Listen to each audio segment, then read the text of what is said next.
Spyglass Hill is a premier hillside community in Corona del Mar, known for its oversized lots and amazing ocean views. In this video, we're going to dive into everything from pricing, the history, and everything else you need to know about this community. Let's first start with the history. And Spyglass Hill was developed in the late 1960s and early 70s. Because of the hilltop layout, many properties have incredible views, stretching from Catalina Island to Palos Verdes on clear days. Most homes have been heavily remodeled or rebuilt, giving the neighborhood a clean, elevated feel without losing its charm.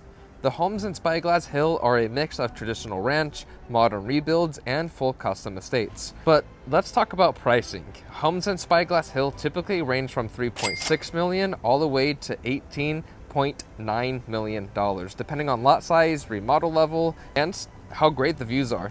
The rental rates vary too, with most leasing anywhere between $13,000 all the way up to $35,000 a month.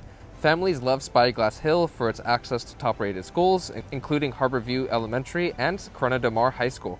Not only are you close to Fashion Islands, you're also close to the village, but you're also minutes from the coast to the beach and easy access to the freeways. My name is Jarrett Richards with Berkshire Hathaway Home Services, California Properties. If you're looking to buy in this community or you're curious to how much your house would actually sell for or rent for, go ahead and contact me directly at 949-405-4455.